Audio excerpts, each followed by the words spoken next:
Hello guys, so if you're looking to clear your Gmail account, so if that's the case, you have come to the right place, because today in this video I'm going to show you exactly how you can do that. Now, firstly what you have to do is simply go to your browser and open your Gmail.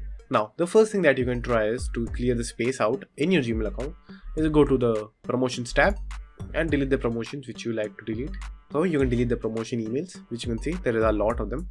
If you want, you can delete them, but it won't clear a lot of space because usually they are pretty low in size. So after doing that, make sure to go and clear your trash. So for doing that, click on more, trash, and clear your trash.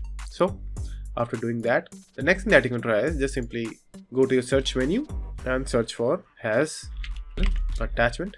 Then in the longer, then you can change the numbers like 25. So why 25? Because 25 is the maximum limit of upload that you can do on Gmail. So you can click on this icon over here, then you can delete all of the files which are above 25 MB. So you can change the number if you want to, like for example 10. So then all of the emails which is above 10 MBs will be shown to you. So you can delete them over here by clicking on this, then just simply click on delete and it will be transferred to trash. Then clear your trash and the space will be cleared.